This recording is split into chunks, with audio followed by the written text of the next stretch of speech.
Ms. Marvel.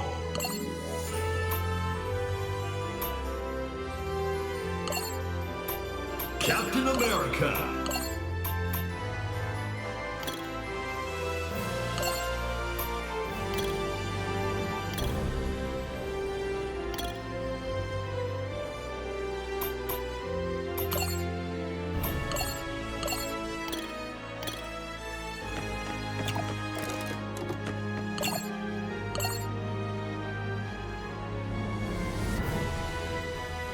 I fought Naru last night. Back.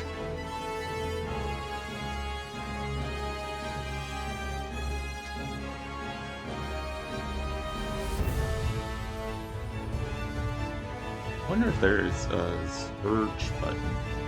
Probably.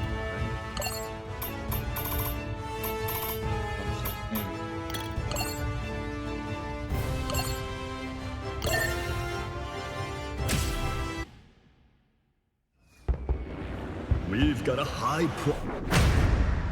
I've never used Miss Marvel, so we'll have to see how this goes. Brace yourself. Round one. Fight.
Unique is really interesting.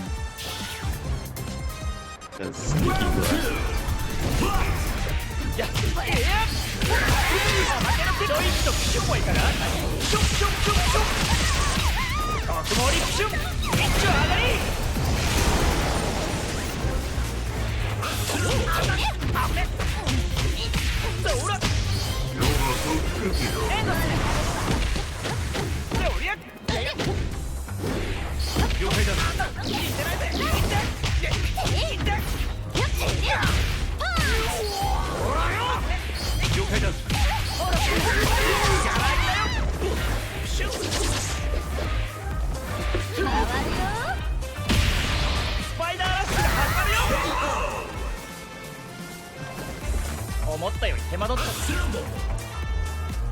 Round three. Fight.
Round four.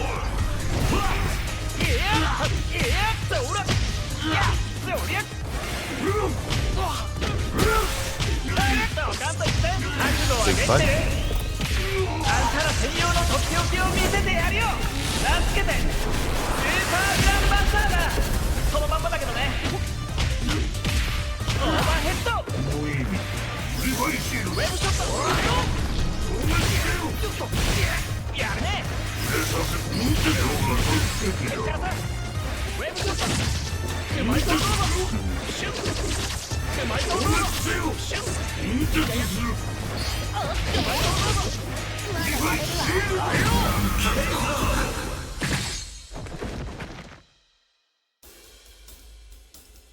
Winner, player one. Brace yourself. Round one. Fight. おりゃよ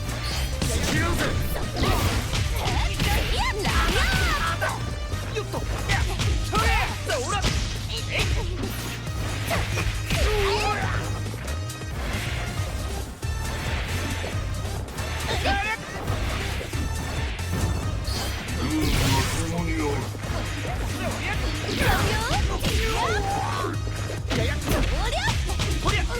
熊井とどうぞ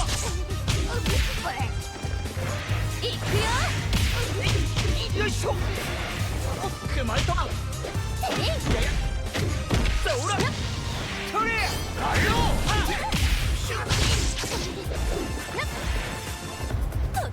ウェブショット KO. 僕にしてはよ Round two. Fight. 了解だよ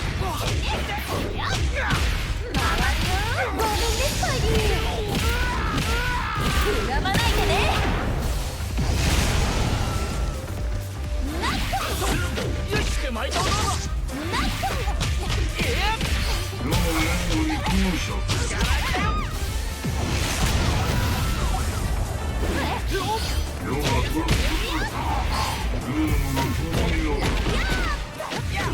ウェブショットなんだ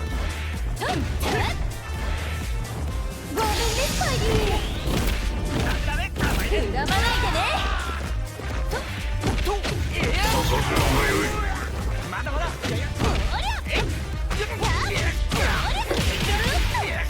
聞いてないぜやって続け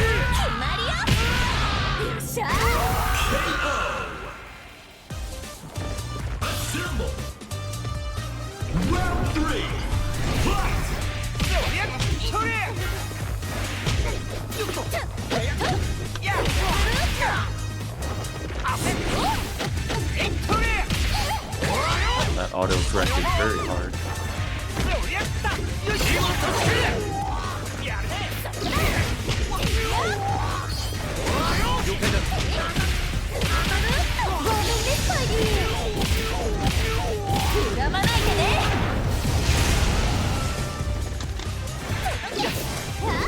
それ受け取って雲のスピードに追いつけるかなイエーイちょっとマジで遅すぎるんじゃないそれいや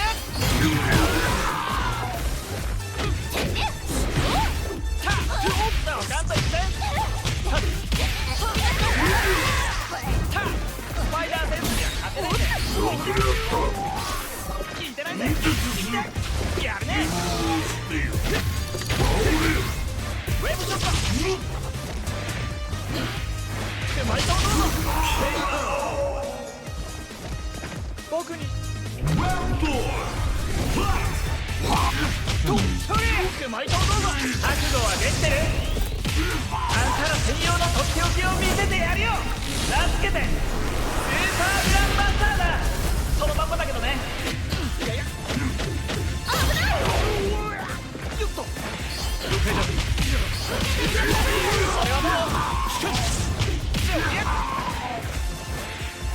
も任せろやそれウェブショットたよいしょそりゃやそりゃ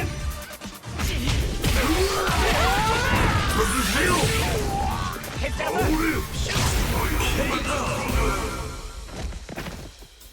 Winner, player one. Not digging this Marvel. Round one. Fight. Not my kind of character. へっちゃらさ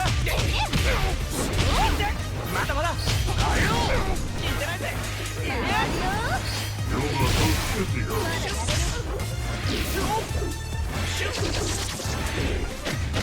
熊く巻いておどうぞシュッ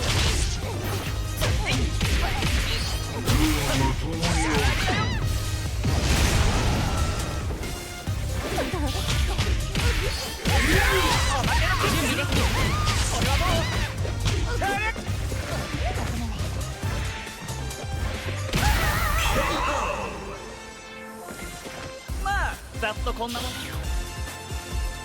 Round 2. Fight! 巻いておどうぞ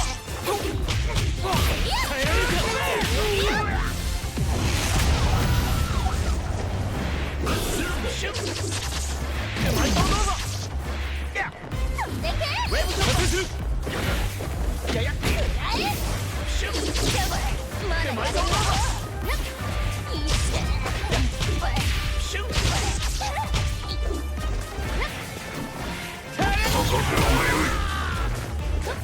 ややとやシュッゲ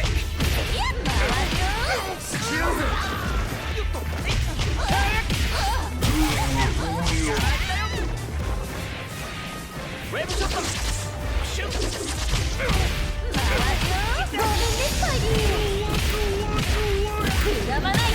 追い打ちを避ける本気でやるぞギビングレジェンド相手が悪かったなよいしょいやいったといや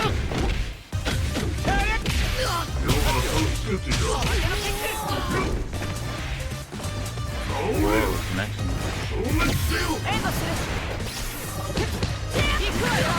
よし本気でやるぞギビングレジェンド Excellent! Round 3. Fight! ソリージャスティスファイアやな消えなさい風よ任せてよそこだ嵐にください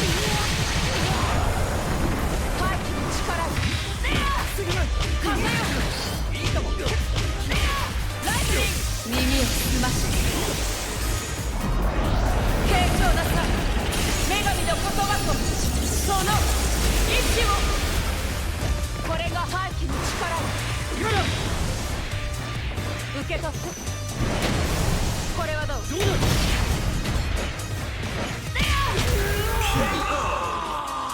Perfect! Round 4. Fight! いいとも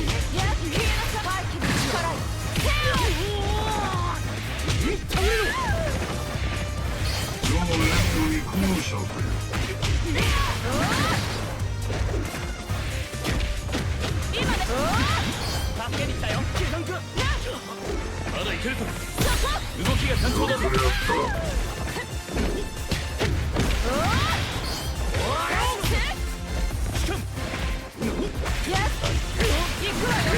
任せてよシールドストライク受け取ってまだこれからよ風よいいともライトニング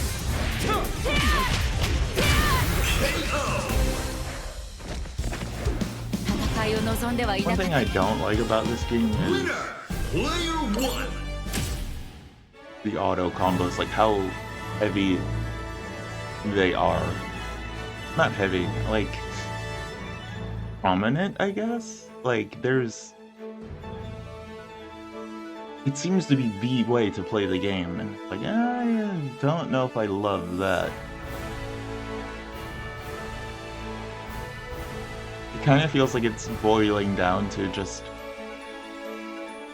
watch people do their auto combo, wait for the cap, then do your auto combo, and I was like, hey, or at least start your auto combo and then, you know,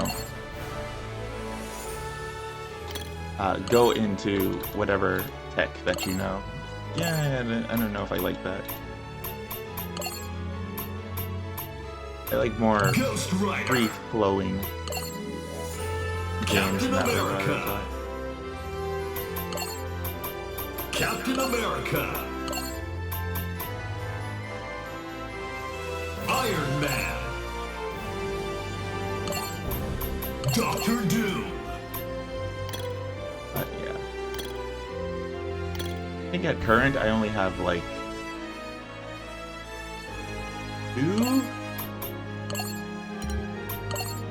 two characters I like really like in this game. It's Ghost Rider and Captain America. Other than that, I'm like,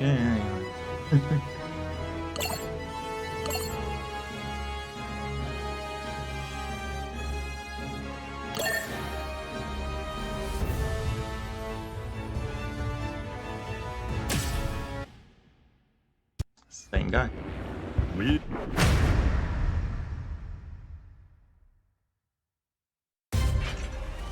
Brace yourself. Round one. Fight! それオーバーヘッドウェブショット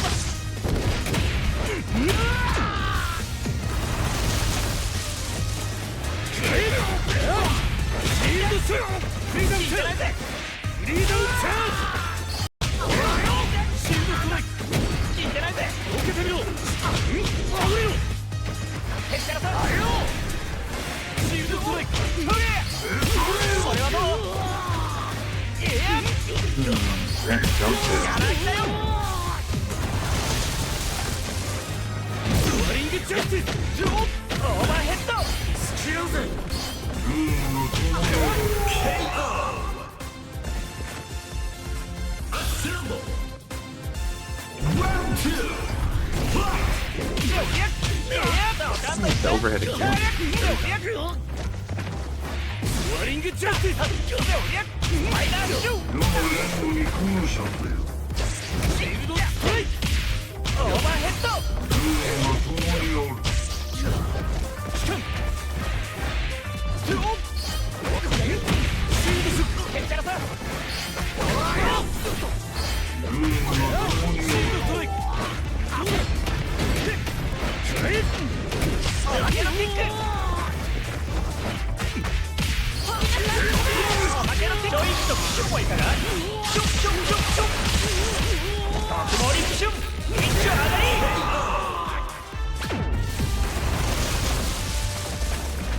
Assemble. Round three. Fight! シュッタレファイナーシュッあらよっとこりゃ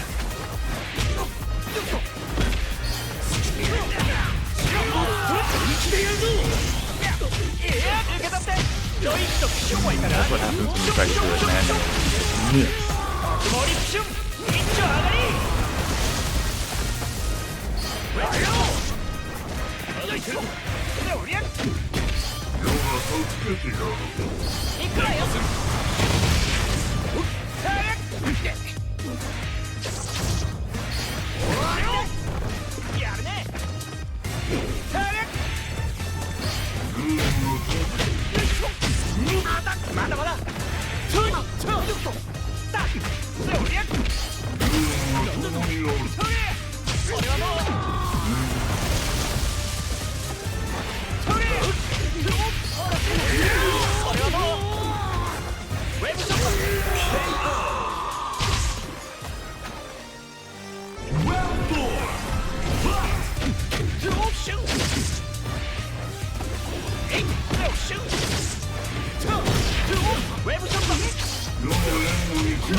It's like the more I play it, the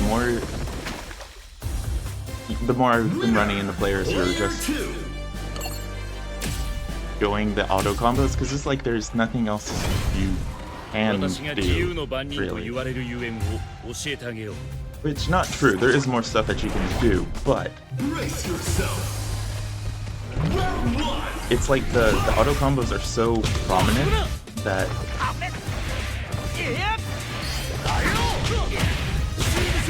you're kind of foolish for not doing it. If that makes sense. Like, it's clearly this is the main part of the game. Like, the auto combos were developed first.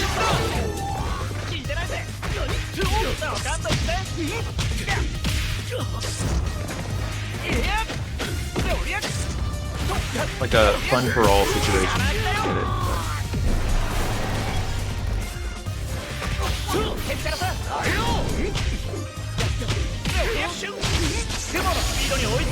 Like, you don't even have to really wait your turn. It feels like if you're being passive, that's why you're getting hit. Like this Spider-Man, he's just running in and mashing the auto combo. Just mashing jab and it's working.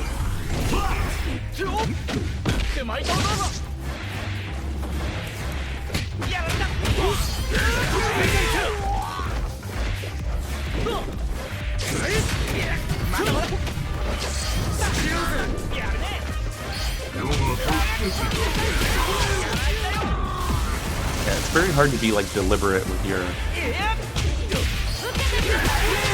He was like nowhere near me. He was just smashing like combos and still hit me. Or smashing the button. But it, yeah, I get it, but I can see why people are not feeling this game.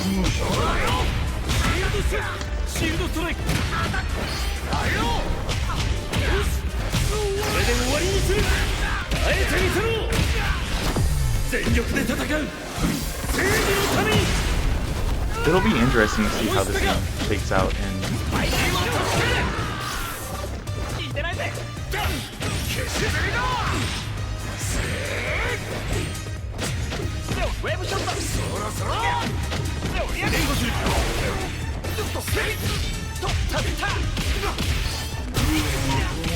yeah, it'll be interesting to see how this game shakes out with the community at large that plays fighting games. Like, who gravitates towards it, what can they find, and how the game evolves after the betas.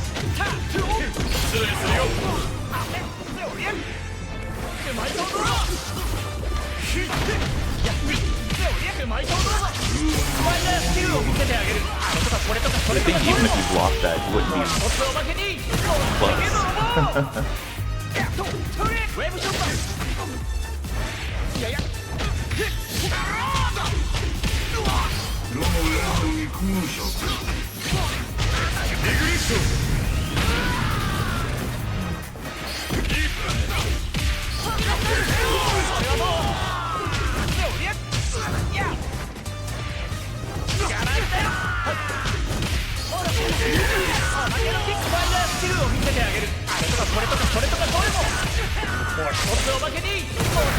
Like I said, this game is super fun.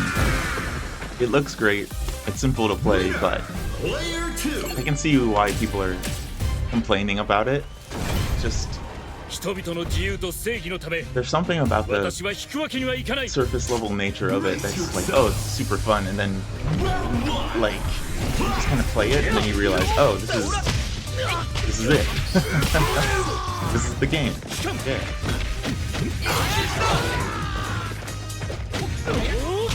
Like, there's something about the punishing and opening people up and the lack of, like, I don't know, actual decision making, I guess.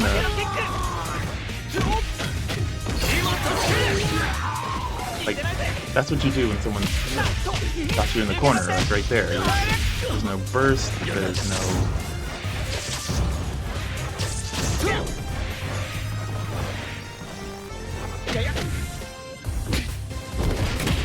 Yeah, there's no burst, there's no nothing.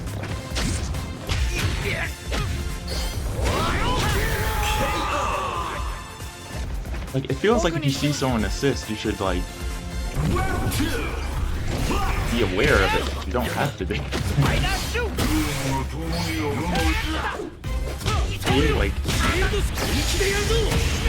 he just pressing buttons through it. He just, like, didn't care.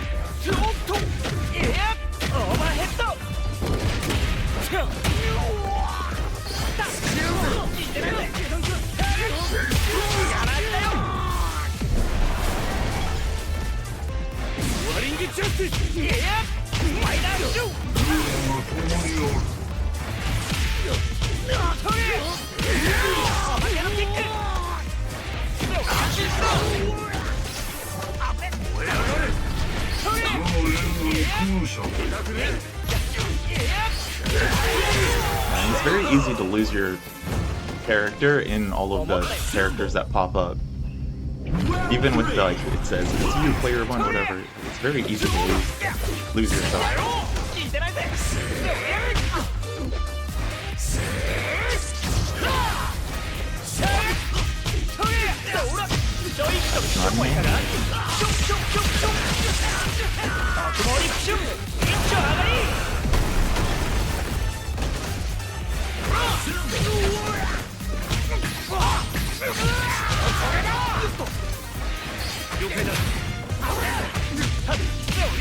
Your buttons are way down. Doesn't matter.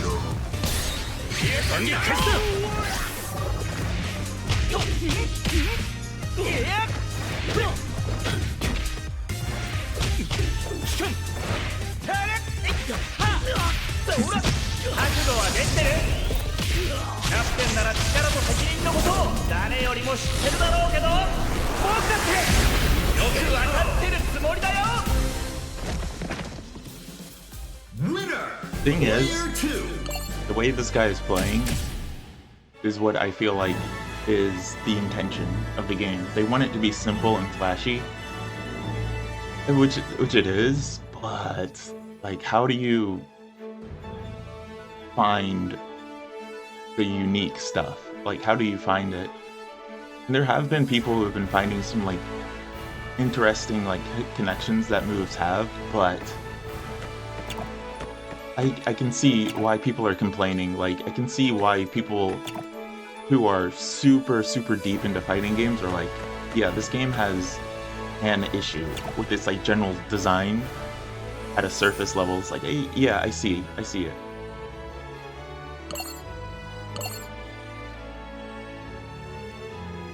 There's something about this game's, I don't know, like, it's hard to understand how they could change it in a way that keeps it unique to itself, well, like what their idea is, but also Ghost Rider. But also, you know, keep it interesting. Like, I don't know what you do.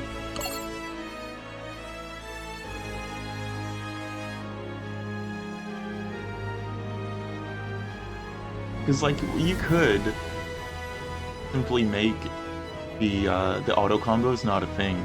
Like, leave it as an option, and then just leave everything else as like Gatling or chain combo, like a Guilty Gear style, but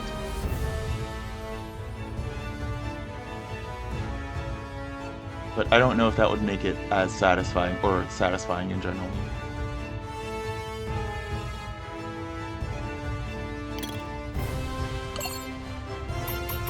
Particularly, I don't know if I like Doom.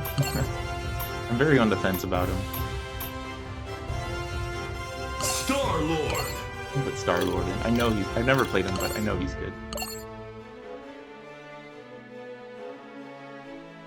But yeah, like I said, I'm very curious how this game will proceed, because, like I said last night, I'm having fun. Like, it's a fun game. It's fun to press buttons, but I don't know how long that'll last. And that's the biggest questions. Like, how do you get this game to last longer than a couple of sessions, a couple of hours, like, beyond its single-player content, whatever that may be in the future? Like, how do you get people to continue playing it? How do you get people to continue to be in its corner? And that's what I wonder.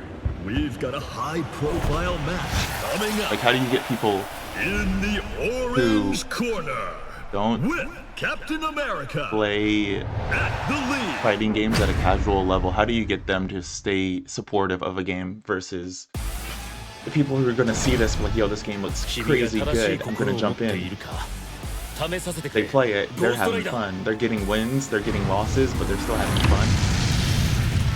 Then what do you do when, like, I don't know, a Nemo, a Takedo, you know, the higher level players, and they jump in and they're not able to have any expression or individuality in the game itself because there is none.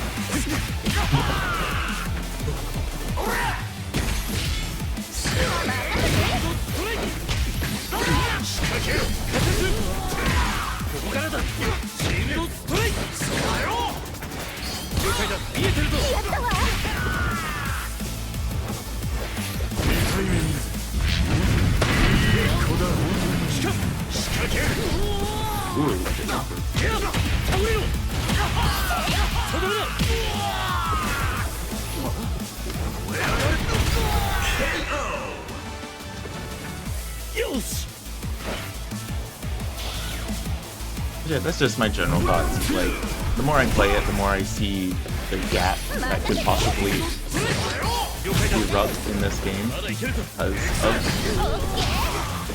how it's kind of set up.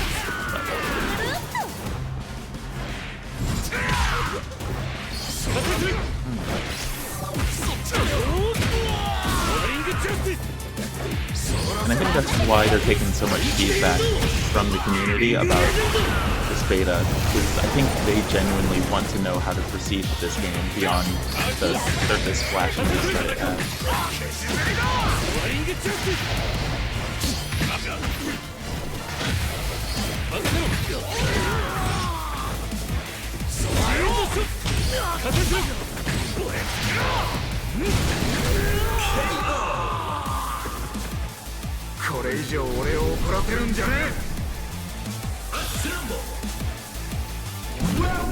Because it's so chaotic that you can't like go crazy with some of the stuff that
Yeah, that's just, I said my piece about it. I think the game's fun, and it's not going to be, obviously, for everyone, but I think it'll be an entertaining game. And I saw someone make a really interesting comment. They were like, they don't want this to be another ArcSys game where it takes them, like, multiple seasons or years worth of the game to kind of figure out how they want the game's looseness or lack thereof be proceed, or how they want it to proceed.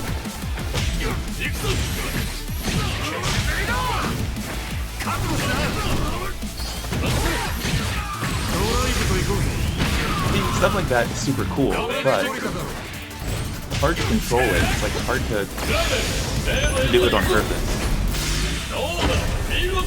But,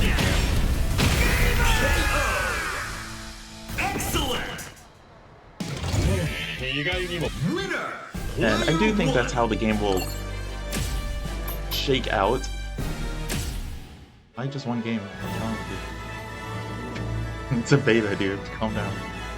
I do think that's how the game will shake out, like that interaction I had where it's just like, got a hit, knocked him away, fist, you kind of hold him in place, get the walls flat, and then do a couple of hits into a super, like, nothing crazy, but I think that's how the game will shake out eventually.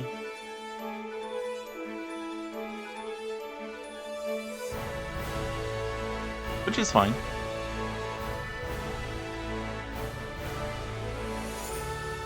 But I think it's going to take some time to get to that point, and I don't think lots of people are being very patient with it. because once again, this is just a beta, but I do think it's worth noting what way people want it to play like. That doesn't mean they have to adhere to it though, because if this turns into Marvel vs. Capcom in terms of how it plays, I'm not gonna buy it. Marvel vs. Capcom is Marvel vs. Capcom. This is something different. I want it to be different. But I do want there to be more player expression. And I think that's something that they're gonna have to work on. Because if I remember right, that's kind of what Guilty Gear Strive felt like in its first year, maybe? Like, when I first played Guilty Gear Strive, I was having so much fun, but when I think about it, I was kind of doing the same combos from the same situations every time, and it was just like, yeah, this is fun, but it's not like, what is it, brain wrinkling or brain itchy? Wasn't making me like think too hard about it. And I think Guilty Gear eventually, over the years, like, they've had so many changes and so many additions to their roster that it made it like that, so it's one of those things that I think I agreed with the comment I saw that said they don't want this to be another situation where ArtSys understands how people want to play the game or how the game could probably be played, potentially, over a long stretch of time. They want them to have it figured out sooner than later. But yeah, like I said, I want this to be its own thing. I don't want it to be the same game that it potentially... I don't want this to be a boring game, and I don't want it to be, you know, a game that has no interesting situations, because every situation... We'll see. We will see.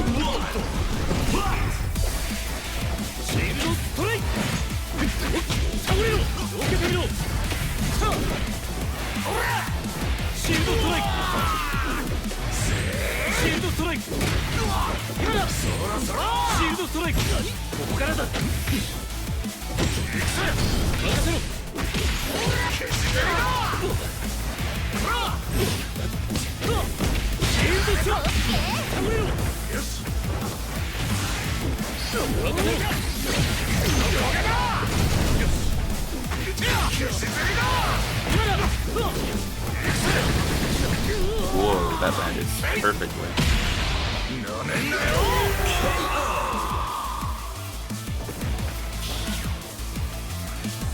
Round 2. Fight.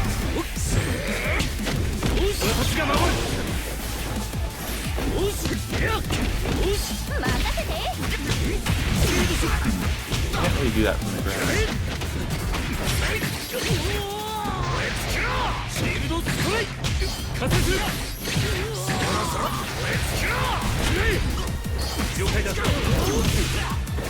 I think he can damage, right?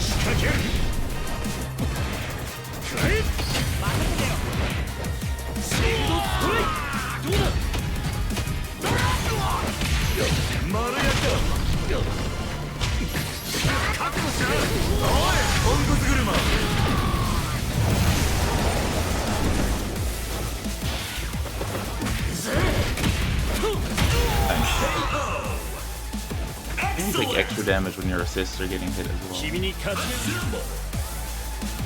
Round 3. Fight.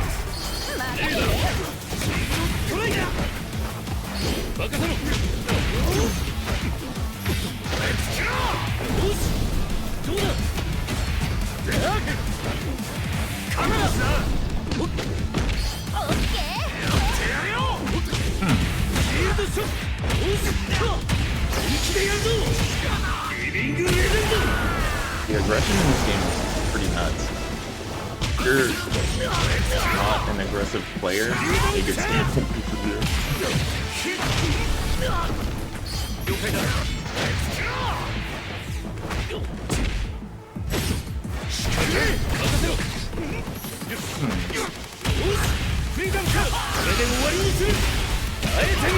There's some cool situations where it's just like, oh, disconnected, I wonder what I can do next.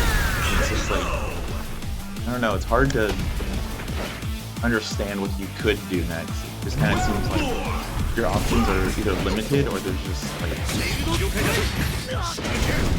clearly the best option is the simplest one.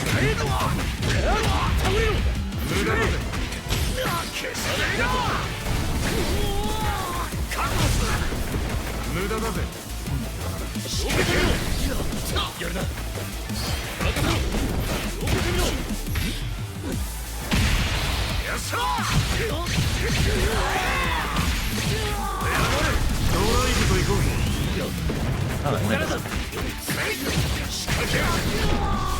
see, once again, like, the simplest option would have been just to mash that, but I tried to manual it and I missed.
I don't know how to make Iron Man block.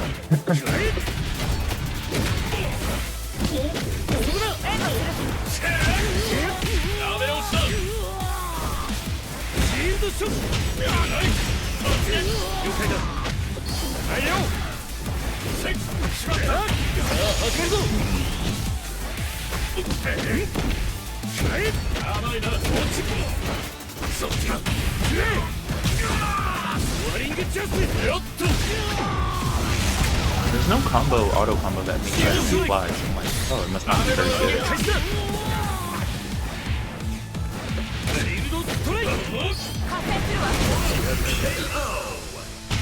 Excellent!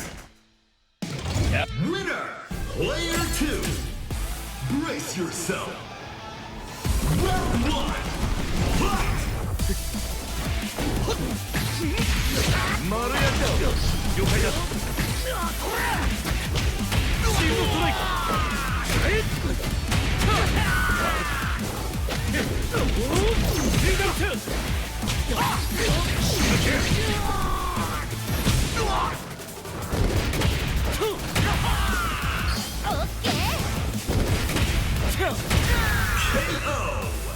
So awkward.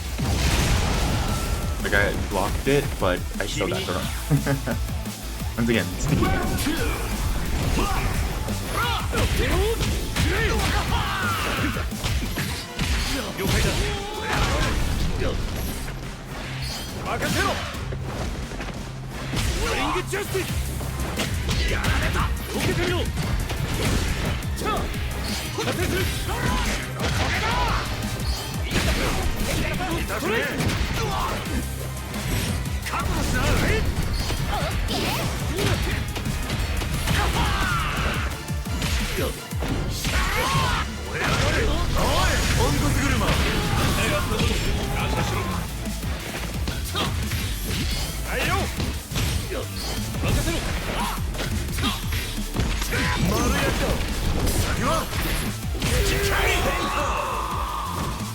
Lockdown?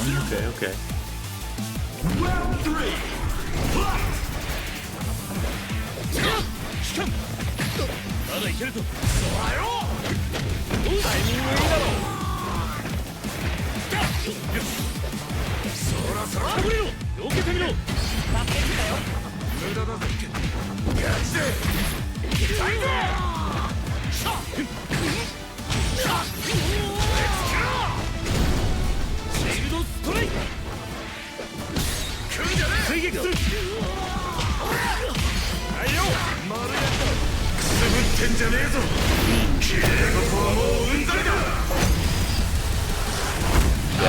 love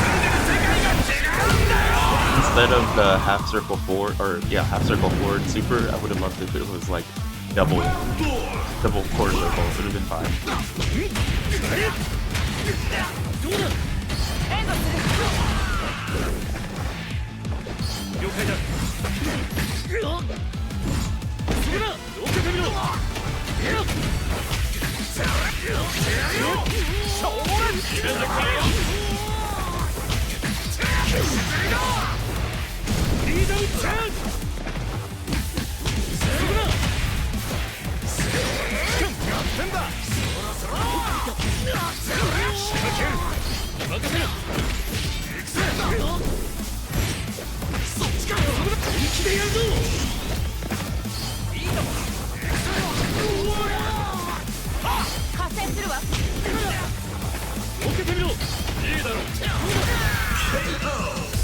We're coming too. Final round. Freedom 2! Freedom 2!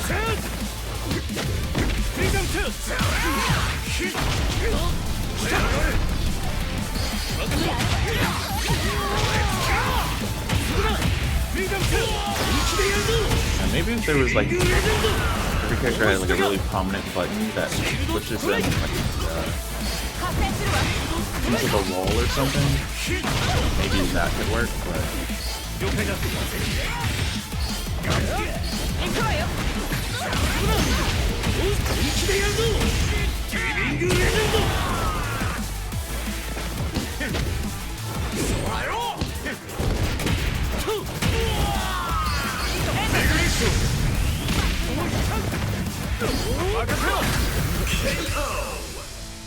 Excellent. Winner, player 2. Brace yourself. Round 1. Fight. Soaring Justice! Freedom 2! 追撃する！覚悟しな！くれ！オッケー！行くぜ！仕掛ける！覚悟しな！チャンス！ここからだ！倒れろ！そう！シールドショック！倒れろ！シールドショック！レッツキラー！シールドストライク！任せる！これだ！よし！了解だ！任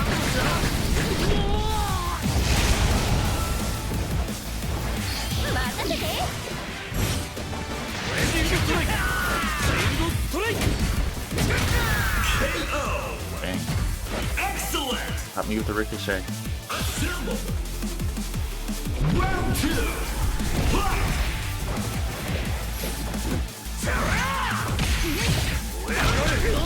まだいけると覚悟しな了解だし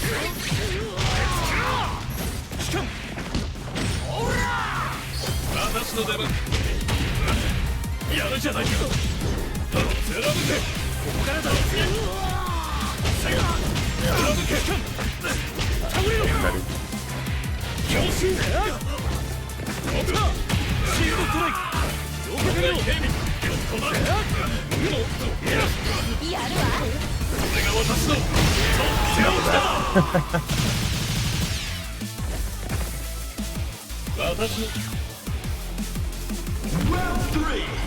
Fight. よっさあ負けだ避けてみろブルースロット倒れろシールドストライクやるわ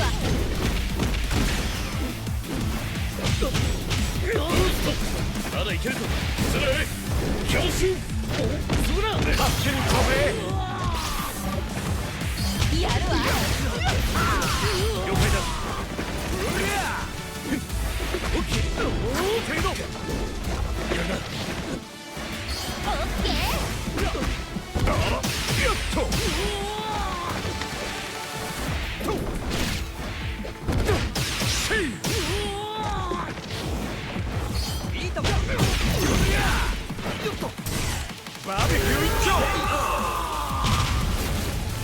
Yeah, I don't know anything about this character. It's the first time I've ever used them. Round 4. Fight. リーダムチャージ加勢する任せろそこだよ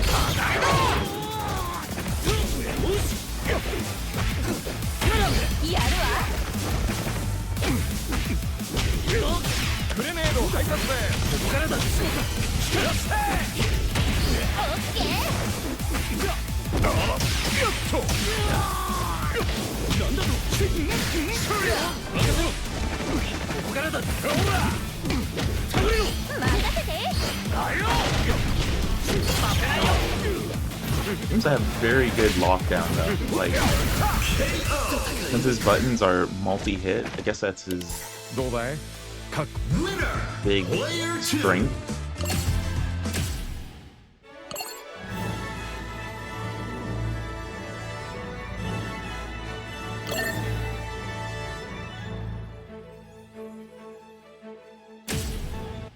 Again? Okay. Yeah, I'm very curious as to what Iron Man's like thing is exactly. He doesn't seem to have like a really obvious like, oh, this is something that he can really do well.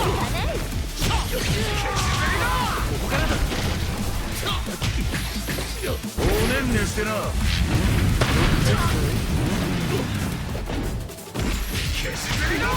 まだいけるとつけよシールドショット探れろ了解だ探れろやるわここからだリーダムチャージくれよし任せてリーダムチャージ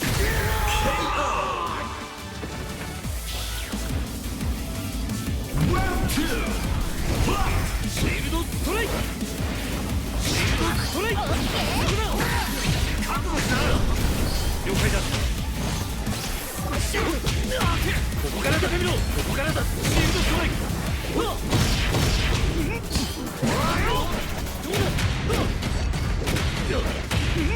フリーダムチャースワリングジャスティスくれさあ始めるぞ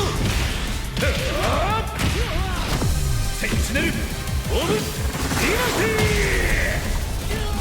決まったなリーダムチャージフリーダムチャージを助けリーダムチャージシールドス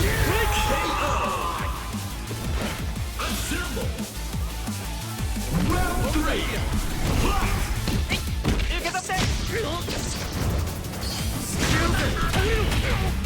チャージだよ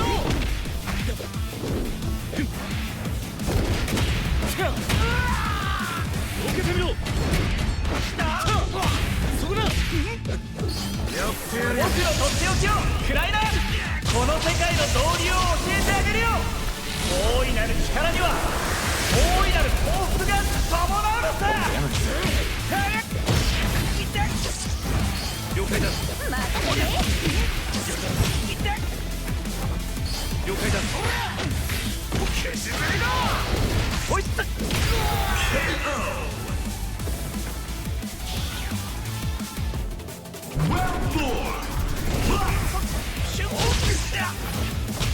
やるねシュッだよ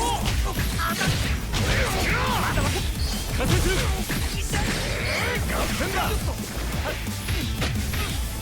了解だ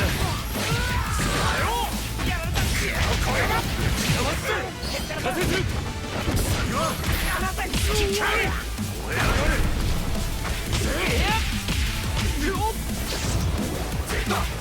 マイナーシュー KO. まだだ Winner. Player 2. Brace yourself. Very unique Star-Lord.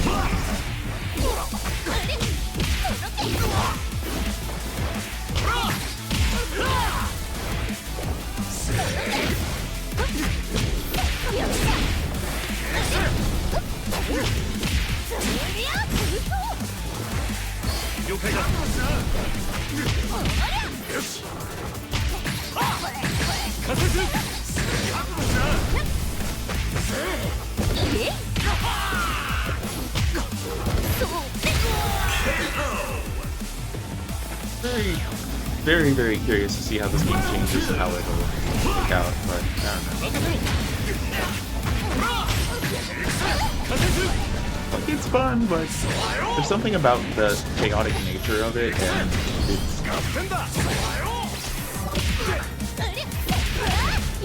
Yeah, the chaotic nature of it and its overall simplicity and that stuff, like...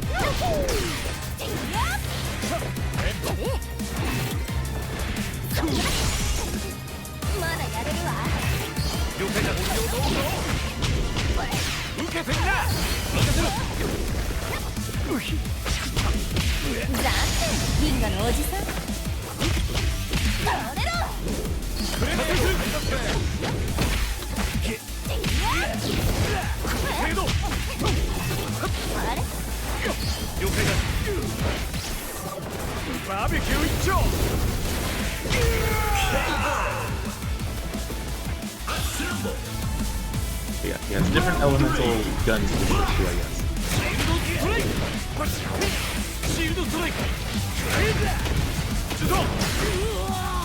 Ooh, and that wall splash. Oh, it's the reload. Oh, I see. I have a bullet gauge.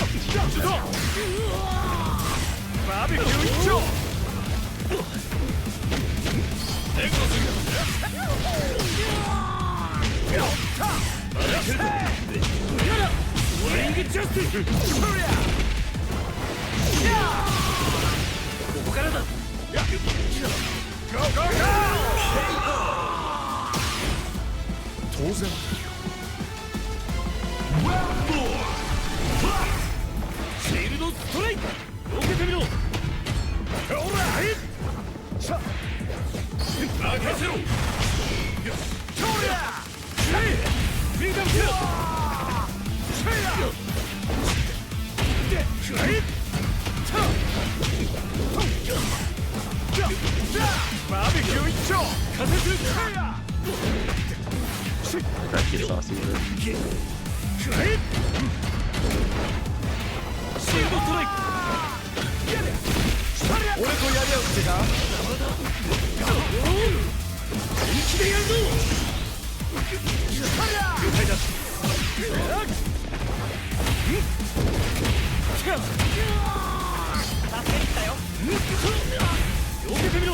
Okay.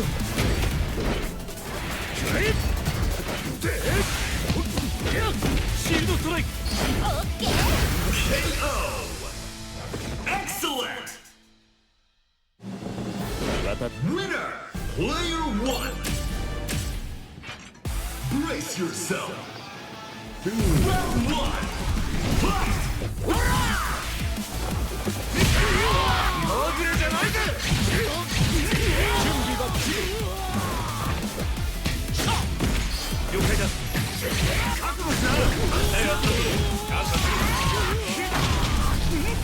See, that was sick. That was sick, but it's like... Admittedly, that was a lot of button pressing and like not being 100% sure what I was doing, how it was connecting, and all of that stuff. And that's the problem.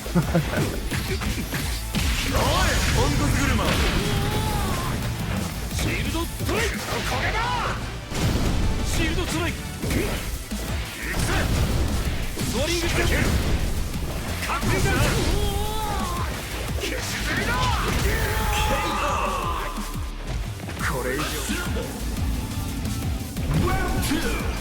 Fight!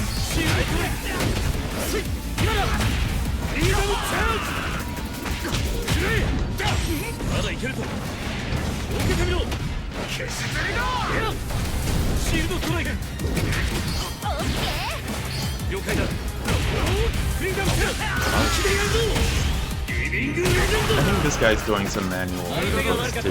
That's why he's getting the things that he's getting. Like, it's there. It's not on the... Not on like the top 20% of the stuff that you're doing.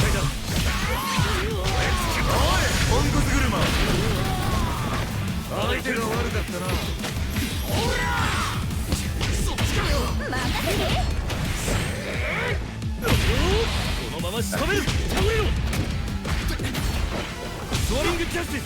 よし。つった失礼するよ。倒れろ。リーダーのチャージ。なかなか失礼。ソーリングジャスティス。倒れ失礼。行くわよ。機関熱源追尾。当たれ。テストメイアウトマーだ。シールドストライク。倒れろ。そこだ。シールドストライク。仮説。落ちろ。ここからだ。テストメイロックオン。なんとかよ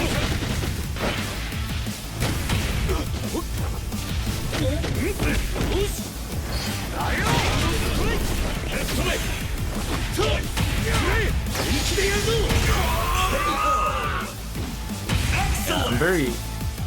I'm curious to see if what people find out with Iron Man's dash and whatnot.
Same brain cell.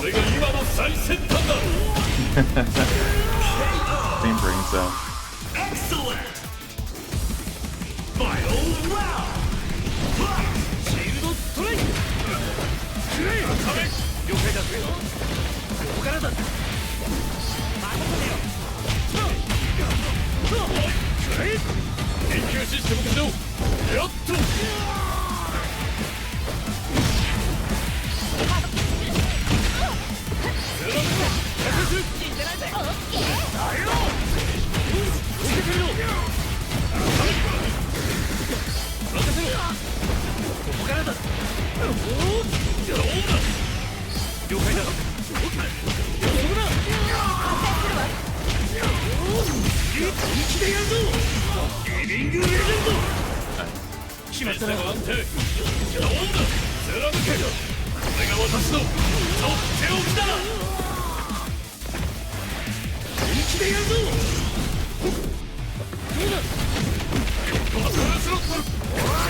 I guess you're supposed to use the assist to cover your unsafe move. Brace yourself! Round one! Fight!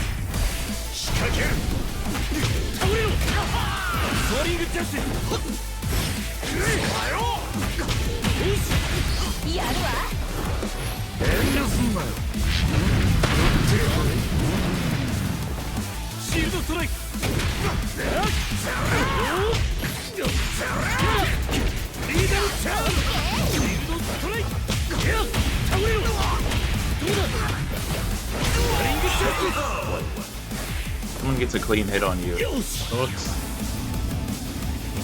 two! Fight!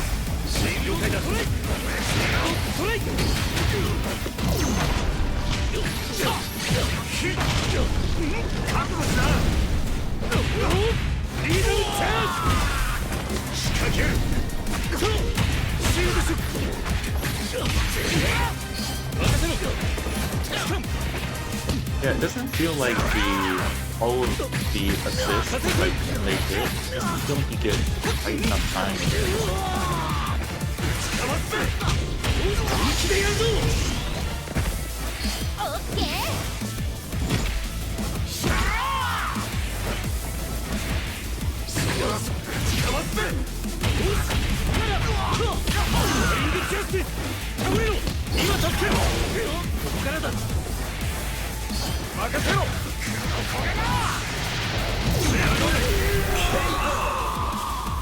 Excellent! Round 3! Fight!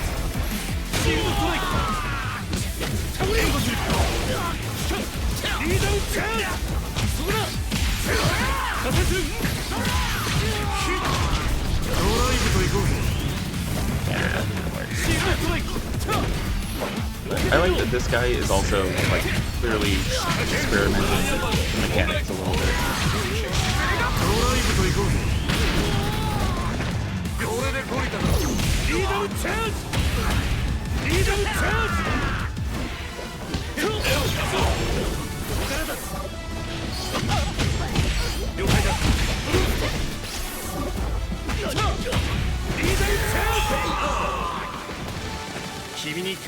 Symbol! Round 4! Fight! Let's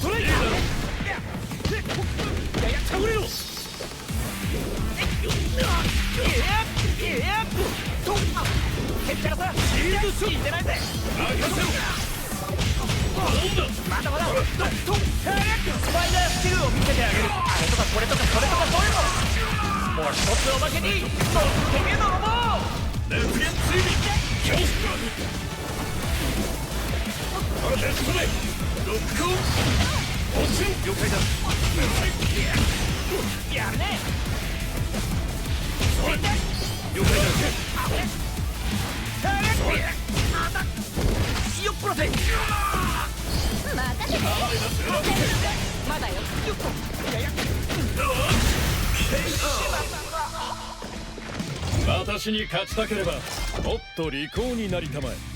Yeah, Iron Man is very straightforward, it seems.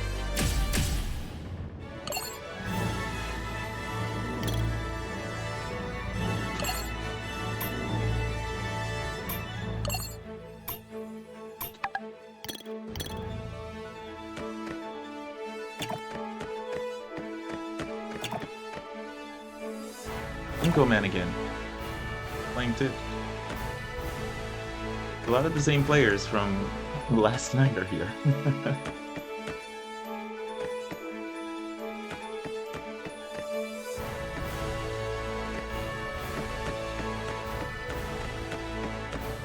Yeah, I think it's just gonna take some time. It'll come. The sauce and the tech will come, but I think it'll be. It's obviously a game that's not for everyone, and I think people just are gonna have to accept that, even if they want to like this game. It's just not gonna be for them, and that's fine, right? Like, that's fine. Some games are like that. I think there's a big, I guess, issue with people not wanting to accept that some games are not for them, especially when it comes to fighting games, and especially when it comes to Marvel fighting games. They want this game to be everything that they've ever wanted. Ghost Rider!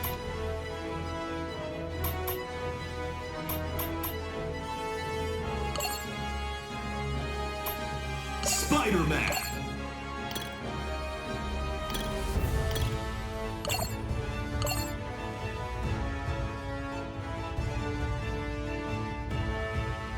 I think I'm going to do one more, and then I'm going to cook some dinner, and then probably chill for a bit. We'll probably play some more of this off stream, but I've also been playing Octopath Traveler 0. Like, I tried the demo, and oh man, I think that's a game for me. I'm so mad. I usually don't like base building stuff, but it seems like the base building is such a simplistic version of it that it could be my jams.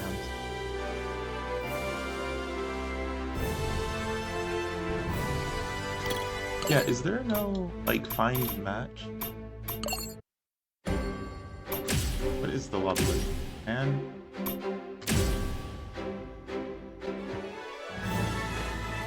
yeah, this is the one I was in. Is there a player list? Can you, like, just jump in? Message player, no. There no, like, challenge?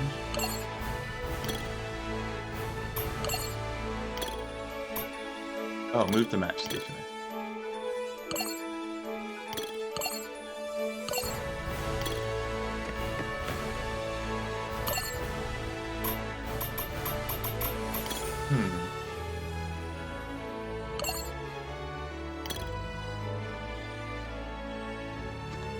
Weekend.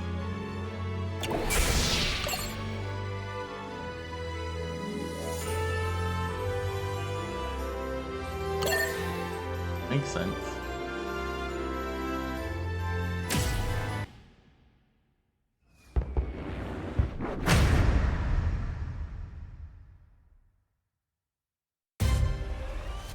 Brace yourself.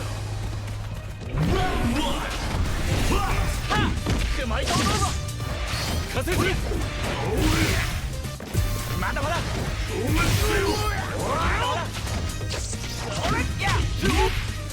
ーヘッド了解だいやよいしょだわかんとって Captain America. ほりゃあれいったリファイシールド。あよいやだわかんとって無駄だぜおい。加勢するあれくまいとどうぞ消滅せよ。消滅せよ。あれ消えようぜほりゃ任せろ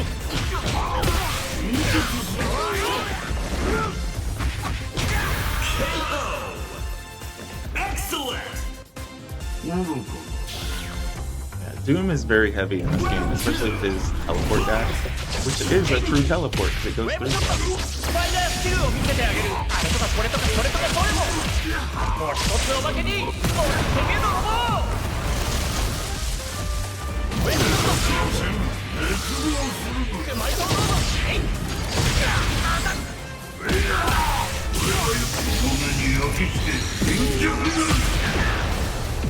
That goes there.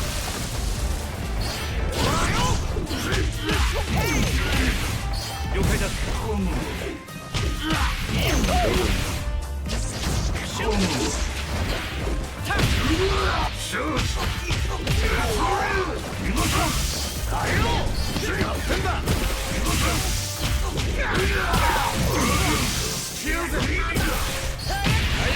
パイダーラッシュウェブショット加勢する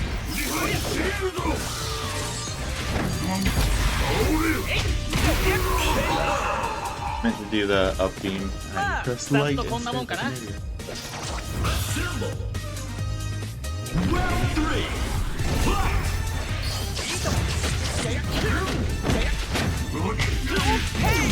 加勢するオレンジジャスティス反撃だシールドストライクまだいけるリ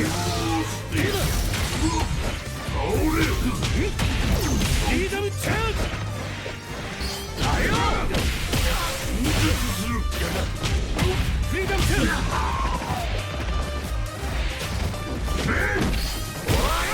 オレンジジャスティスリーダムチャージス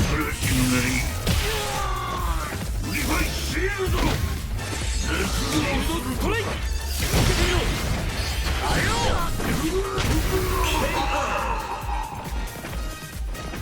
我々の勝利だ Button's on the way down, bro. Round 4. Fight. I tried it. 知らんぜシールドシュッ痛くねえ受けてみろリーダムチャージあよそうはいかね今だしかもいや受けてみろドライブと行こうぜ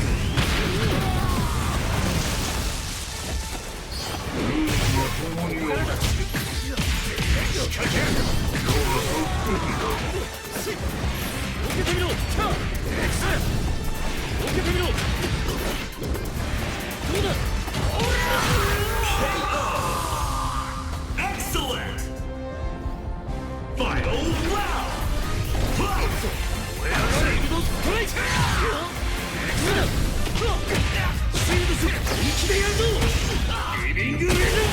Nice. 覚悟しな。受けてみろ。仕掛ける。世の連合に感謝と世は特別者。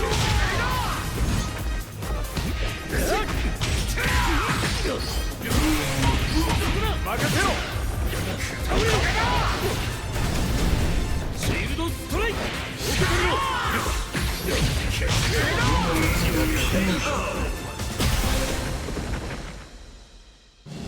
How to get used to it. Player Use 1, those assists. brace yourself. Round 1, fight! やるね。ウェブショット。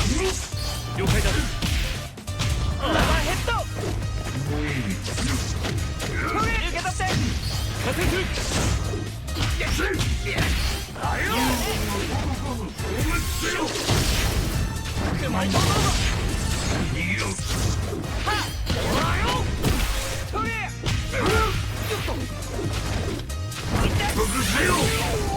死んでないぜ。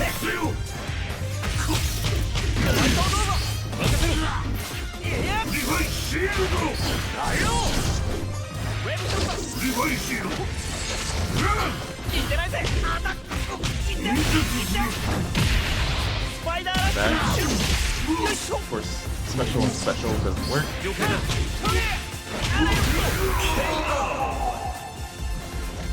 まあざっとこんなもんかな。 Round 2, fight! 蹴ったらさ、リアクション。うまいところだ。えいっや。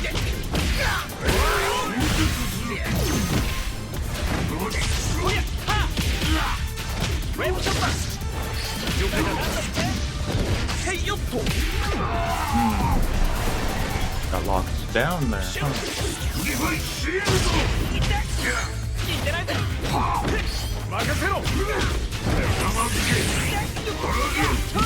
ほら、でもスピードに追いつけるかな。 Covered through that, I see. ちょっとマジで遅すぎるんじゃない？僕にしてはよくやったんじゃないか。 Sauron's in the background. Assemble! Round 3, fight! 了解だ。任せろ。まだまだ。 Handling. まだまだ。うまいとどうぞ。スパイダースキルを見せてあげる。あれとかこれとかこれとかどれも。 Can't tell if Spider-Man's good or just his normals are good. 負けるキックうまいとどうぞ。助けに来たよ。アタック。た。受け取って。アタック。えい。うまいとどうぞ。KO! まだだ。 Winner! Player 2! Brace yourself! Round 1, fight! まだまだ。受け取って。いや。どうだ。やられたよ。よいしょ。 Wow, he killed his beam. Okay. Just came on anyway, even though his web got hit. ウェブショット。 Spider-Man seems to have some interesting skills. ガンといって。シュー。シュー。受け取って。あよ。死んでないぜ。まあざっとこんなもんかな。 Round 2, fight! はいよ。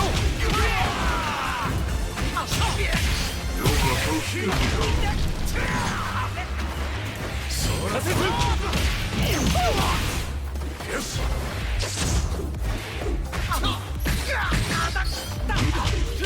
シュー。了解だ。ファイナルシュー。ファイナルシュー。僕にしてはよくやったんじゃないか。 Assemble! Round 3. Fight. とよしくまいとうどうぞ見せろ手を足元くれ After that. 世がそっくきだ。はよいしょマイナーシューオーバーヘッドドライブと行こうぜ。こんなもんじゃ終わらないよスパイダースキルを見せてあげるあれとかこれとかそれとかどれももう一つおまけにもうてけ泥棒はいよまだまだといってほらあれ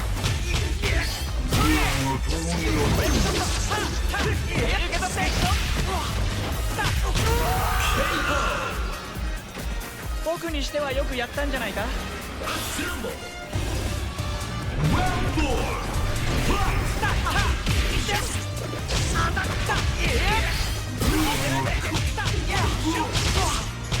了解だ敵からさ任せろ始めるぞ Okay. センチネル I got this. 相手が悪かったな遊ぶな本気でやるぞ You get blown up in the air a lot. 強敵だったよスパイディメディアが何と言おうと君は本物のヒーローだ Winner. Player 2. Brace yourself. Spider-Man, not my favorite. I was actually hoping to switch into Star-Lord, so I was a little surprised I switched into Spider-Man. I was like, alright, let it rock. 了解だ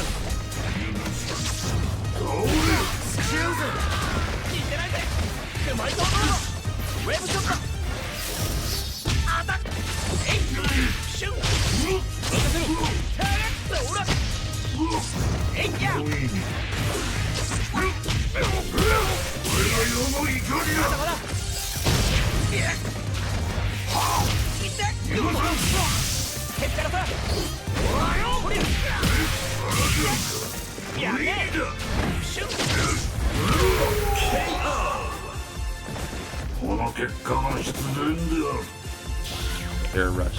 So good. Round 2. Fight.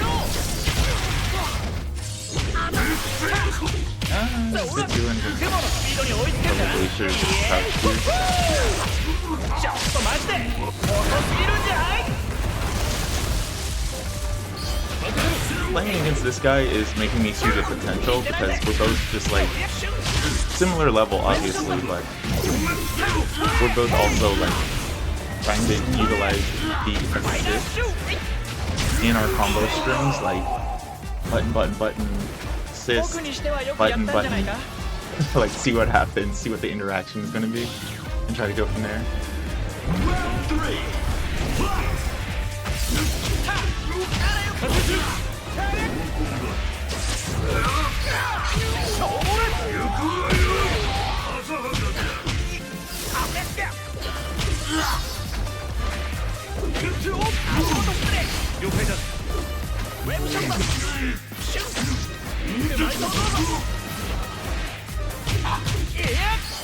I'm holding up, and I still got that.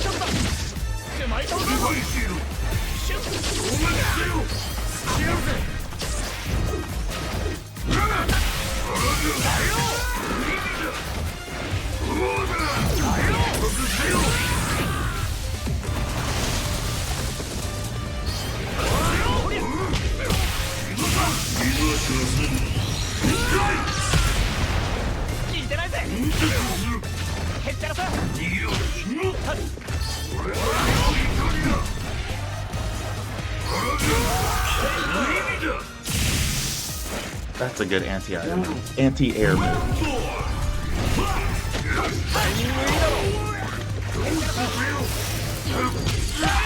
Oh, right through it. 覚悟はできてるあんたら専用のとっておきを見せてやるよ名付けてスーパーグランマスターだそのまんまだけどねいいかも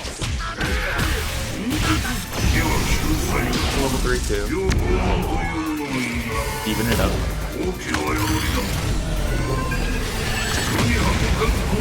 真の傲慢だ。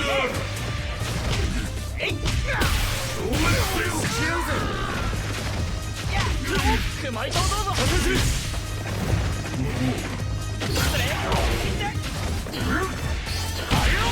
ここで仕留めるえいシュッ世を出し抜くことはできん。敵だと聞いてないぜ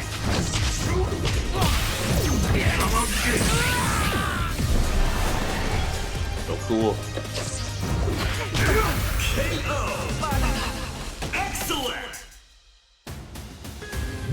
Skip Dr. Doom's outro, you bastard. This guy's a monster. Brace yourself. Round one. Fight.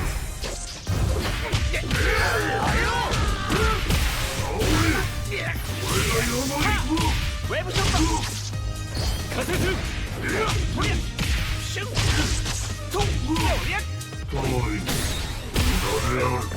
へったらさ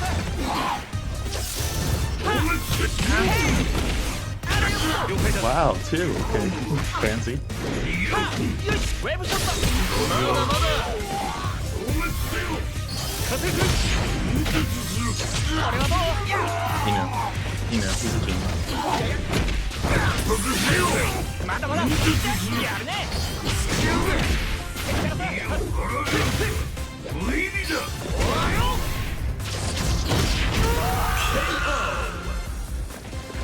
時間の無駄だ。 I mean, this game is fun when there's people like this playing, like similar level and kind of similar ideas, like clearly trying to figure stuff out and like not just relying on the auto combo.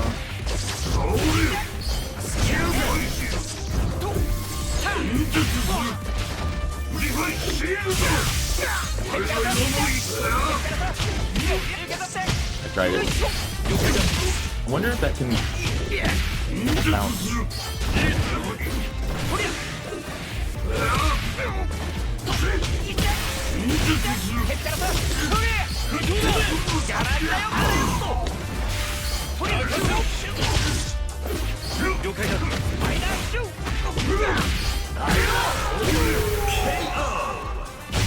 Excellent! この結果が必要だ。Round 3. Fight!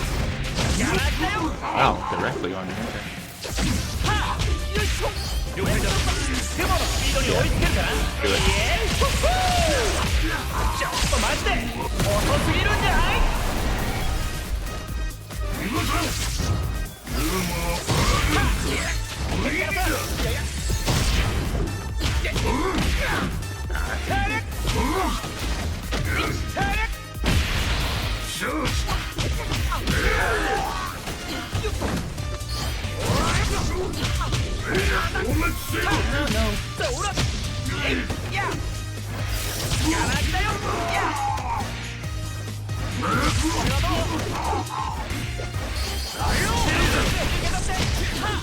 Myself out of the corner. まだまだ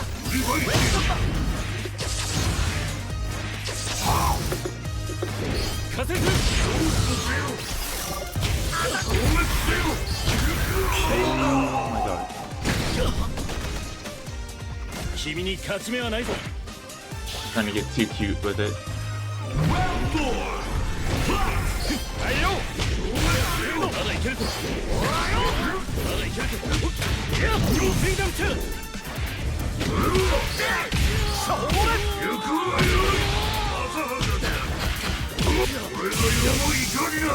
Yeah, that's that shit right there.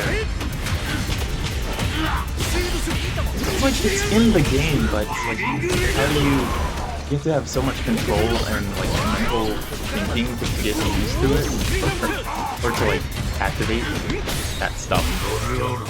I think that's a major issue so far.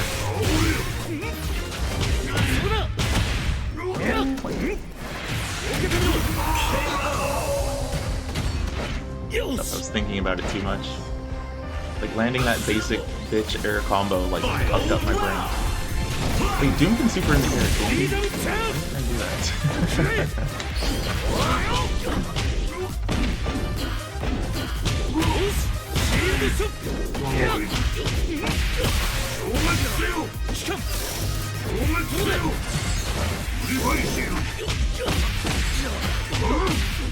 見事米に焼き付け貧弱なる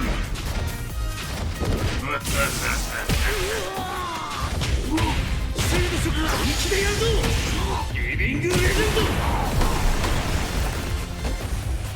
任せてよ暴れるでない倒れよ恐怖せよ Got me. ワリングチャフ No, I botched it. Botched it so hard. Botched it so hard. ドゥーム I choked.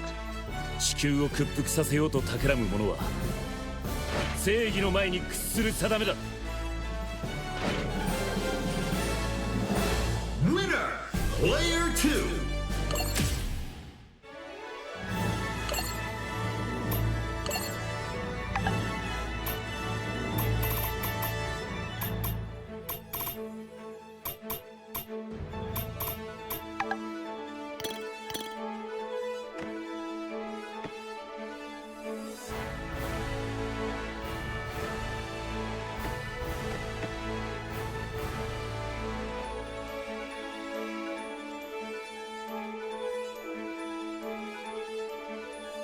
Yeah, matches like that are what this game needs to highlight, or what people need to know about, I guess, or what people need to discover.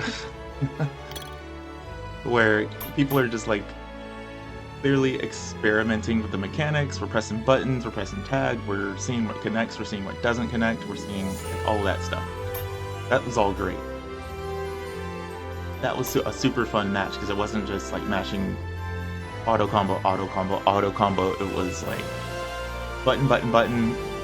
See if we can like land an assist. Oh, nothing landed. All right, back up. Let's try that again. Let's see what happens. That's what it should be. But that's where we're gonna stop it for now, because it's like dinner time, or I should get dinner all rolled up for myself at the moment before it gets too late, because I don't want to eat too late at night. Good for you, apparently. For the weekend, it should be up tomorrow as well, or like most of tomorrow, but I'll be at work, so but I'll probably keep messing around with this a little bit more. It's a fun game. But like I said earlier in the stream, there's lots of stuff about it. Like, I get it. I get why people are having issues with it. But all it takes is a couple of fun matches like the one I just played, and it's just like, yeah, I get it. This game is fun. And there is some sauce with like the mechanics and characters and whatnot, but like I just mentioned, you have to break through such a thick layer of like the automation that the game wants to put in at the very, very top. Like the auto combos, the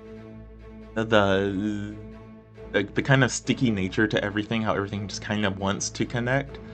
I think once you break through that and you start mixing in your own unique stuff, that's when it gets interesting. But breaking through that layer is very tough at the moment, and I wonder how they can help people see and get to that stuff. And I think one of the ways they can do it is to have another another beta, add in some new characters, add in a training mode, and then seeing what people discover, because there is stuff. And I think if you just play other people, your brain is like, alright, I want to win, I want to hit the person, I want to succeed. I think that circumvents the, oh hey, what can I do in this game? And I think that last match showed me, okay, I'm starting to understand how tagging timing is working. I'm starting to understand how the various tag buttons are connecting to each other. Like, I was doing button button neutral tag, and that's what was getting me extensions. But before, I was probably like button button button, holding back, getting a special, and getting a support assist that wasn't connecting. And it's just like, oh well, these assists suck. And it's like, well no, I'm using the wrong one. And it's the same thing with the down assist, which is supposed to be like an anti-air or good enough anti-air. But once again, like I was jumping and pressing assist, and that wasn't doing anything for me usually. Like very occasionally it was. But Yeah, it's a game that seems like it has lots of a wide breadth, but it's a game that also seems to have very it has a wide breadth, but it has such a narrow focus that you kind of have to like force your focus to go wider. And I think that's a big part of the contention a lot of people are finding with the game. But that's just my opinion. I think this game is fun, and I think it will be fun. I do think it needs some more tweaking in the mechanics. It seems like they're open to suggestions and they want to make tweaks. What I don't want is this game to turn into like Guilty Gear. I don't want it to turn into Marvel vs. Capcom. I don't want it to turn into BlazBlue. I want it to turn into its own game, and I think it can, and I think it should, so. But I think it'll take a little more time for that to happen. I'm very curious to see how it will happen, but yeah, it's just one of those things, man. I think it'll just take some time, and people just gotta accept the fact that it's not going to be an instant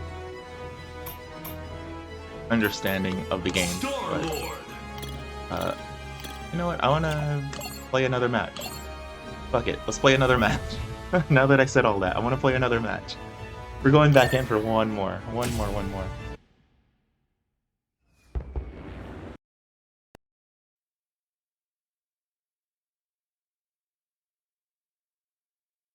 Like, that last match really got me into it, so you know what? I want to play.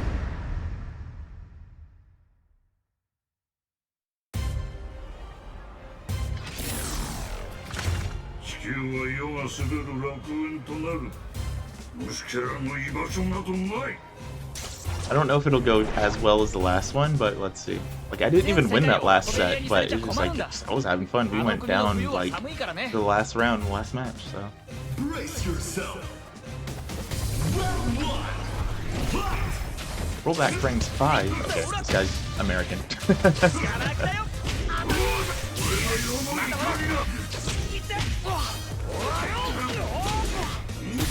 Whoa, the animation frames are skipping are crazy. Yeah, this guy is definitely that American version.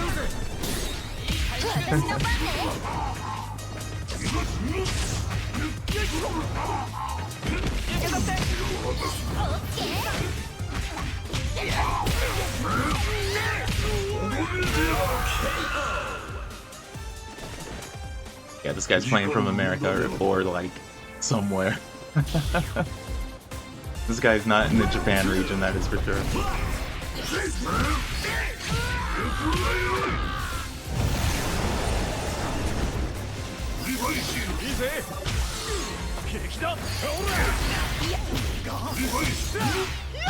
Please, I can't.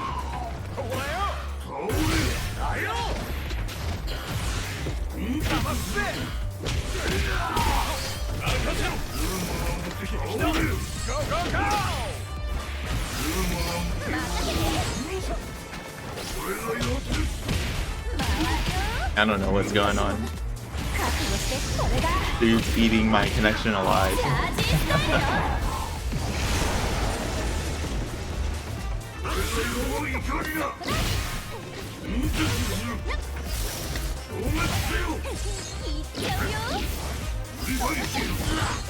Oh wow, that went through the shield. Okay. That's good information.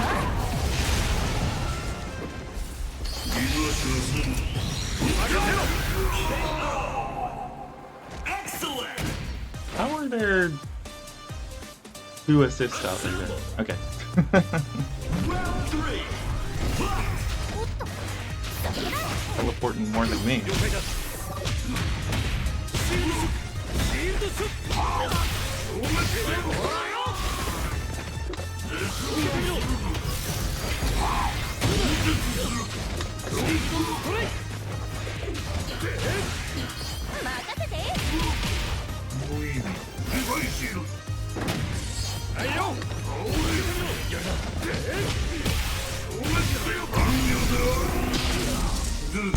I tried to cancel that into something else, but nope.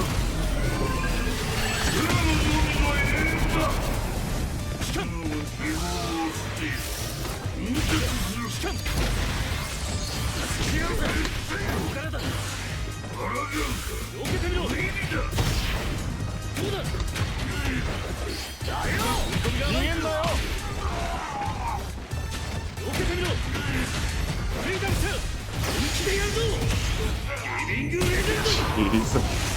It's eating so many inputs. It's so funny.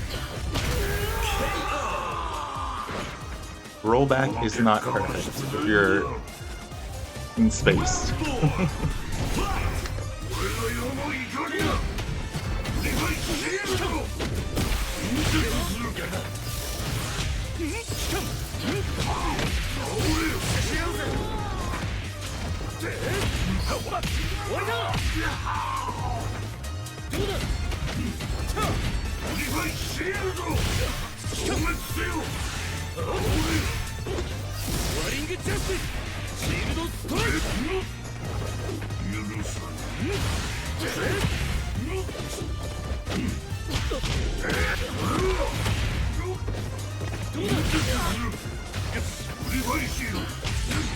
Jeez.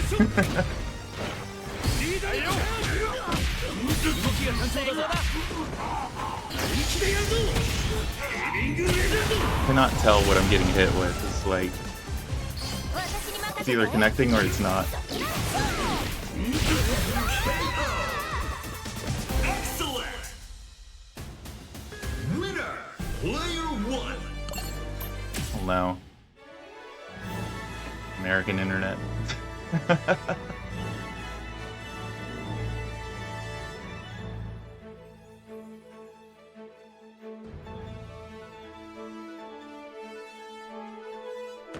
That's what I get for doing one more. Alright, let's try that again. Yeah, oh, might as well keep the same team.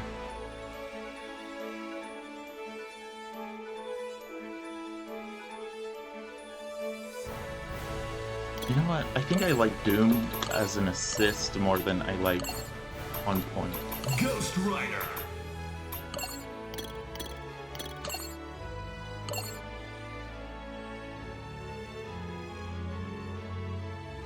That was definitely someone checking the internet connections between Japan and wherever the F they are.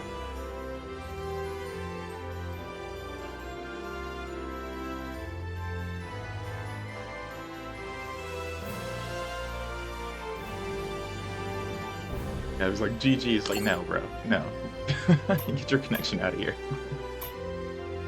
Like, it's fine to want to test those things, but it's just like, yeah.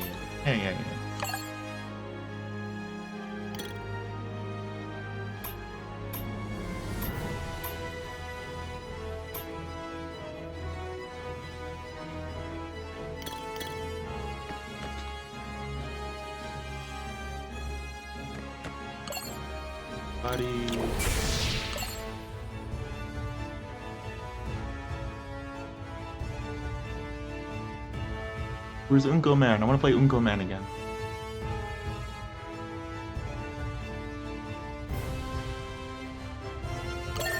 Lessa, do you live in Japan? I'm gonna say no. Fuck it, why not? Alright, whatever. We've got a high-profile map.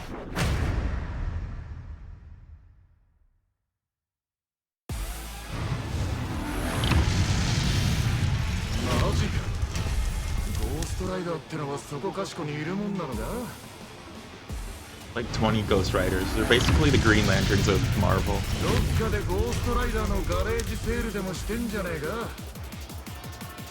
Brace yourself. Round 1. Times 3. Well, it's not as bad as the other guy.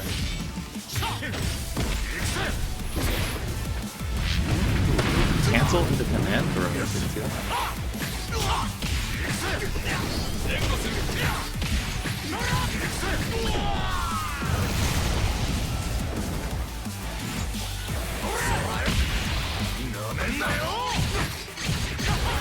It's fluctuating quite a bit, but more stable than the other guy.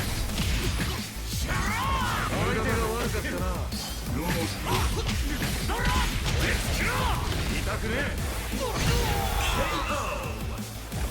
案外大したことねえんだな Round 2. Fight. いいだろう覚悟しな仕掛ける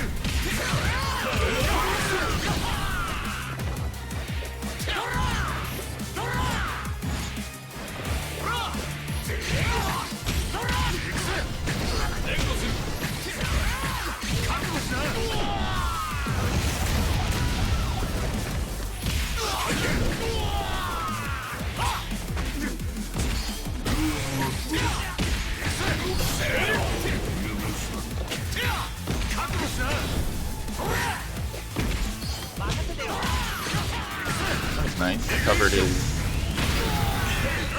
Covered his whiff. This guy knows what he's doing. Round 3. Fight.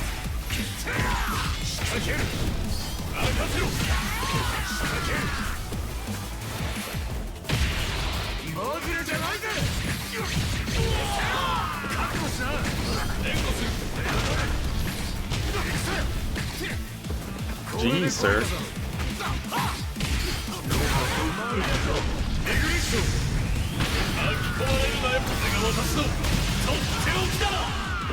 悪さをするから痛い目に遭うんだぞダメージチェック仕掛ける任せろ See, this person has a nice bread and butter. いいだろやり直しだな Winner. Player 2. The connection isn't that bad, considering. Brace yourself. Round 1. Fight. いいだろ丸焼けろ仕掛ける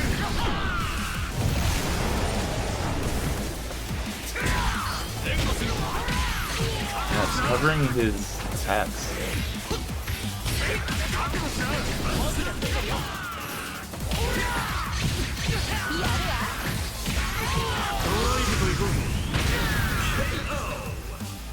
I guess you have to be like extremely deliberate with your button presses to do this.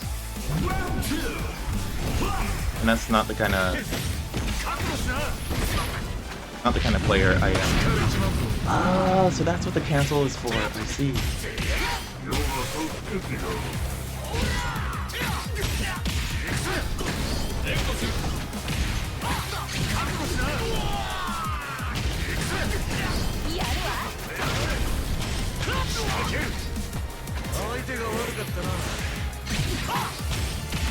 That's what the cancel is for. That's how he command grabbed me. I was like, how did he command grab me with a dash?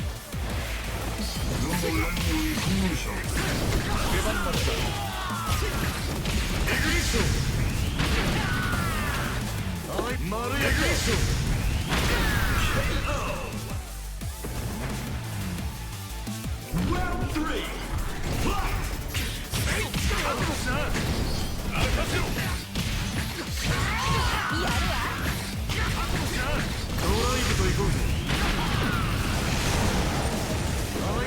かったな。先はしっかり。仕掛ける。いいだろう。So this guy found like a really good utilization of every character. But it's like, how do you do this with every character? Winner, player 2. I'm rematching him. I'm not expecting to win, but it's just very cool to see. I'm like, oh, that's how you do it. Round 1. Fight.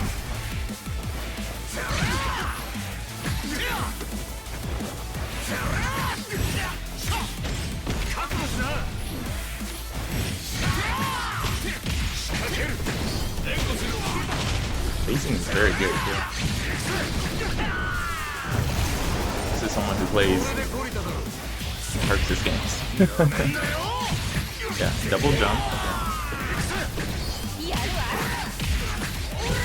Yeah, into the forward, not forward, the circle variant of a little whiplash thing.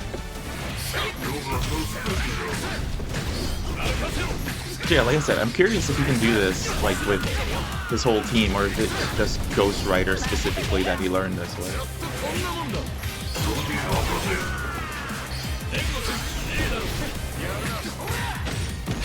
Oh, I forgot which one I was for a second.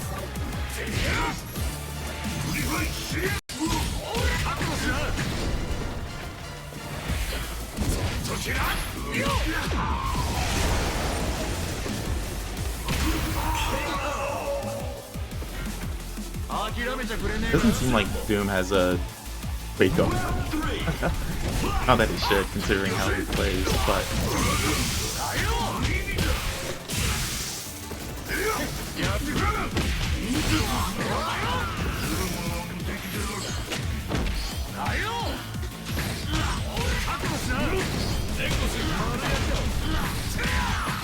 well, I kinda got into Doom combo. Kinda. This guy is nuts.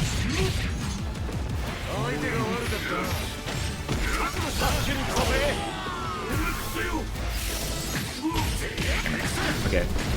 Yeah, I don't know the exact properties of the Doom shield, so if someone jumps just down heavy, we'll catch them every time. Big finish, big finish. Oh. There. Really? He recovers.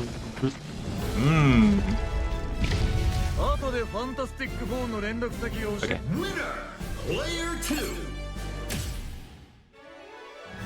I have no complaints.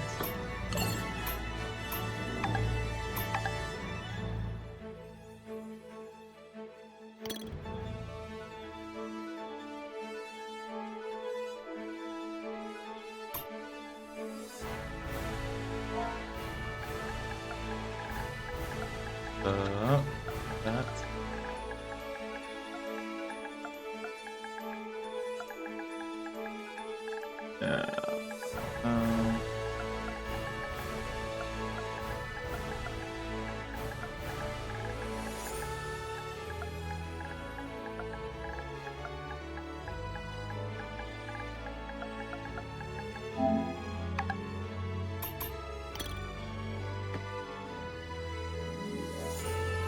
Trying to type that with a stick is annoying. Okay.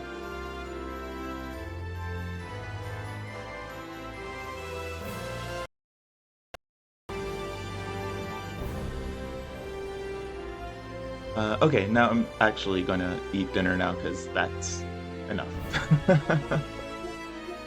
I'm glad I did that one more match. Like, if I wouldn't have seen that, I would have been like, not turned off on the game or anything, but I'm like, oh, it's like clearly people I'm running into aren't figuring it out, but that guy figured it out, so that gives me hope that there's more to discover in the game. But like I said, it's just, there's such a thick layer of auto combos and simplicity and automation to the game that it is, as you're starting to break the surface a little bit, you're starting to see stuff like that Ghost Rider guy. That guy figured something out with his main character and all three of his assists, like these really long chain combo that's really cool and it works.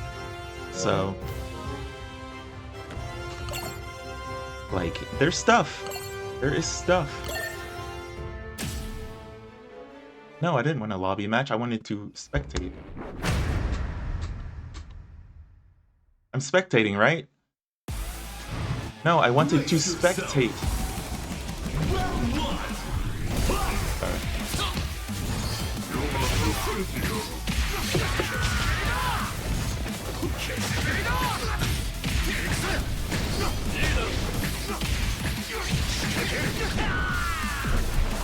Yeah, there has to be like a tutorial or like really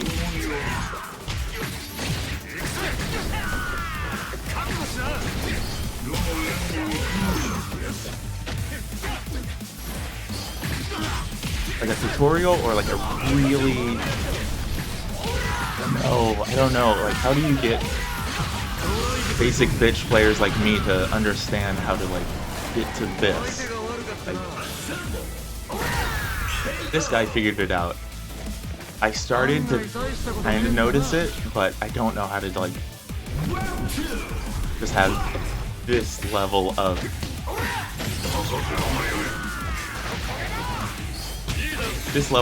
accuracy with it. Like that's gonna be the hardest part. Like how do you get people to know that this exists and that this is possible, and how do you get them to into a position where they can do it regularly and like they understand that this is how you play the game.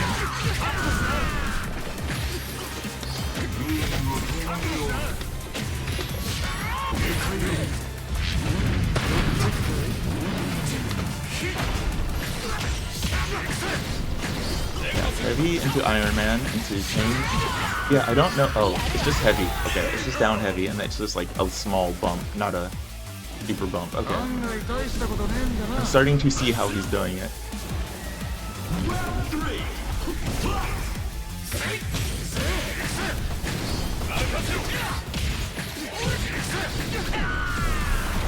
Yeah, it's not a super difficult combo, like, or complicated one. I'm just like, it's his accuracy of knowing when he gets the hit. It's like insane.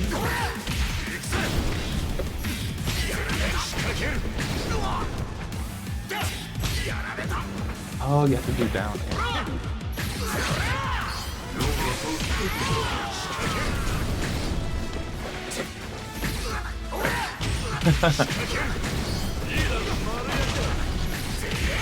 Okay. I'm trying to mimic my big brother here.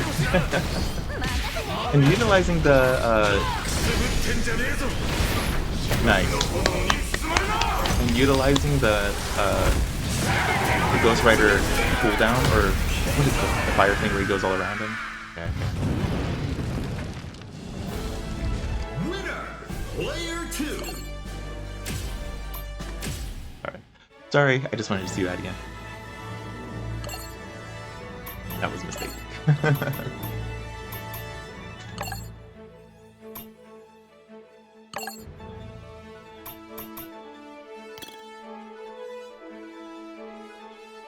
Wanted to watch him do that to someone else. I didn't mean to jump in.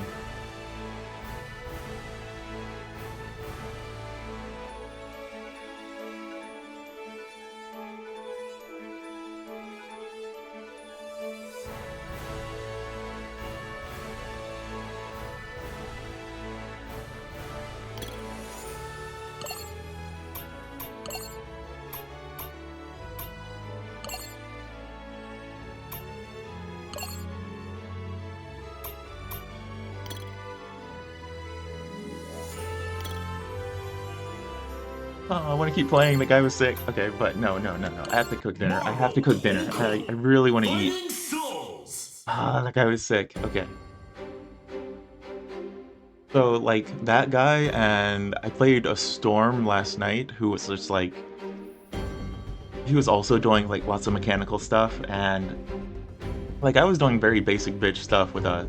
Dr. Doom in that one match was like, oh, I figured out, like, okay, this is the timing for assists. They're supposed to extend your combos, obviously. But I didn't know how or when to do that, but I was figuring it out. So, yeah, I think if this game has a character that I resonate with completely, not just, like, at a base level, it'll be great. And if I can figure out how to, like, get to where that Ghost Rider was going, great. Obviously, because that guy's super sick, but it's making or helping people find that the game is possible to be utilized with all the mechanics that way. But I think it's so front-loaded with simplicity and like, this is how you do this cool thing, this is how you do this cool thing. Auto combos do cool things. The most basic bitch stuff does the coolest stuff for you. But then that guy is just like, here is my manual combo of like high, low, heavy into Ghost Rider's whip, cancel, or not cancel, do the bounce version into an Iron Man assist, extend it, do light, medium, down, heavy, get the small hit into the air, the small bump, do light, medium, heavy, do another chain, and then you get knocked into the wall, or you get knocked into the next area. But if you get knocked into the wall, there's an extension with Miss Marvel after that, and then if I don't mess that up, then I can like hit you 1, 2, and then go into level 3 super, or like the ultimate super.